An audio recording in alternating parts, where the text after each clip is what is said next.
everyone, my name is Blake, welcome back to the cinema, and yes, first up, before I begin with anything, I missed the post-credit scene in the last episode, which I then saw as I was rendering the episode and went, shit. But none of that matters now. Full spoilers ahead for everything I'm about to talk about. Let's dive straight into Loki episode 5. I'm going to jump around a bit here, but we start with Loki in the Void. He appears, there's other Lokis, there's an alligator one.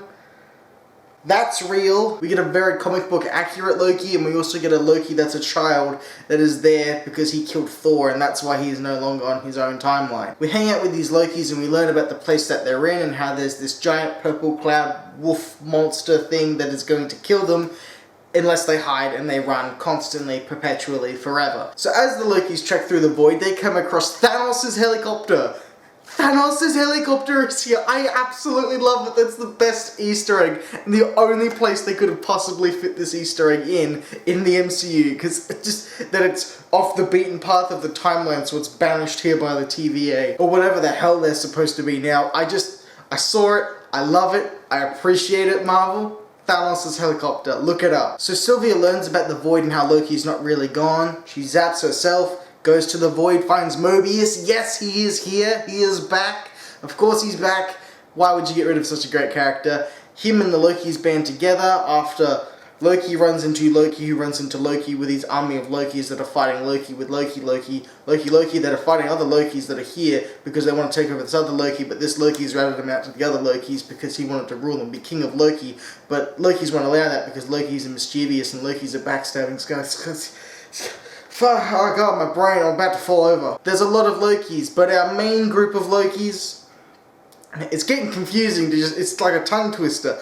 We've got Loki, we've got Alligator Loki, we've got Child Loki and Comic Book Loki, as well as Sylvie and Mobius. Boom! First try. They're out here, they're devising a plan to take on this huge cloud monster because they believe if they can take that down, or get around it, or what is behind it, or whatever is put it here, they will find who is really in charge of what the hell is going on. Before we get to that though, we share a moment between Loki and Sylvie, and it's really nice. I love the chemistry these two have together, and it's just, it doesn't feel forced, it feels very natural, which with Marvel and romances, never feels natural. It's like, oh, Thor has a girlfriend because he needed a love interest and she may be a damsel in distress later, we need this. Where here it's natural and unnatural evolution, it's very weird the way it works. I love all the way the Lokis play off each other, and I love the pacing of this show. It's just fantastic. Each episode feels like it could be a season finale, and there's constant revelations, but it's not set up with payoff and set up with payoff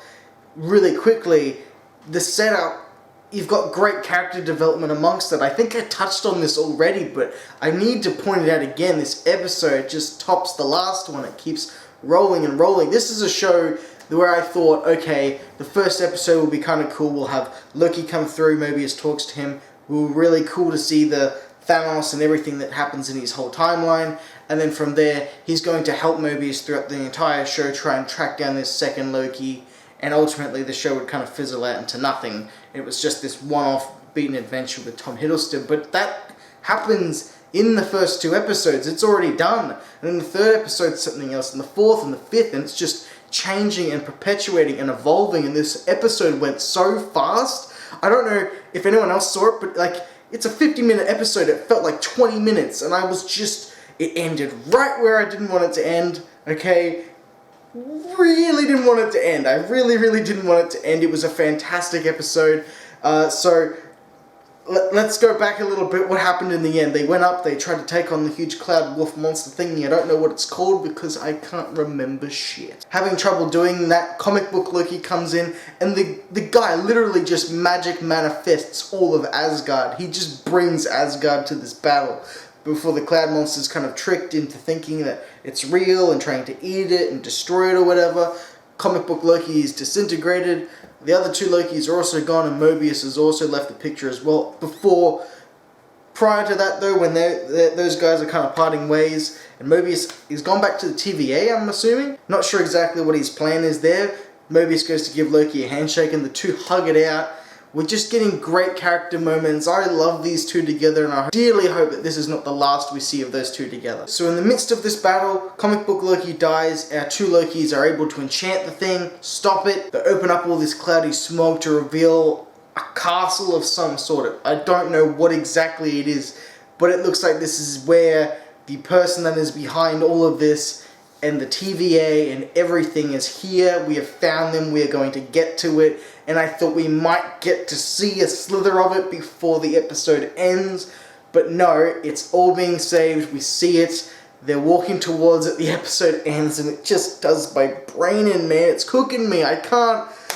This is great. It's starting to get into a phase where the cliffhangers are almost like Breaking Bad Vince Gilligan's at this point, where the folder opens and you see Loki's face and the credits start rolling. No post-credit scene this time.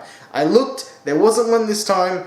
I'm going to stop just assuming that there are and aren't sometimes. I'm going to watch them all the way through, okay? I don't want to be one that misses shit. But again, another banger of an episode. The Loki that we thought was Loki in the trailer is just another variant of Loki that gets his hand bitten off by a bloody alligator. Jesus Christ. It's just another fantastic episode. This show only has one episode left. The next one's the season finale. I'm pretty sure it is the season finale. I mean, it seems that way, and I heard that there were only 6 episodes. Damn, I think being 6 episodes is helping. There's no padding at all. This is exactly what you want, bite size after bite size of just everything you need without trying to burn you out with exposition and dragging the pacing right down because they want to drag something else out. It just, my point is it's being fantastic. I can't pick anything that I really don't like. I don't know how I'm going to grade it on the next episode of reviewing, I suppose. It's just great. If you haven't seen Loki, go out and watch it. Even though I've spoiled all of it up until this point, it's one you should go and watch if you've seen all these Marvel films. It's just a must at this point. Did not think that I was going to like this more than Falcon and the Winter Soldier, or that this was going to be anything special at all to begin with. But by the looks of it, Marvel have finally figured out how the hell they're going to tackle villains in the MCU and how the hell to get them to work. Shows around villains seemingly work. I mean, whatever they've found here with Tom Hiddleston and that they've had going on behind the scenes and wanted to flesh out more, they've finally had the chance to, and it has been worth it. Easy. If you haven't already, consider subscribing. Drop a like if you want, if you found this entertaining or you want to hear more, because it helps the algorithm, helps me out a lot. If you haven't already, make sure you subscribe. Pretty sure I already said that, but I'm going to say it again anyway, because then you can come back, see the next video on my final thoughts on what I'm going to grade the film, and it's not a film, it's a show. This is my brain, I'm cooked. If you've made it all the way through to the end of the video, you're a bloody legend, and hopefully I can see you guys next time when we talk about the conclusion and finale of Loki. Bye guys.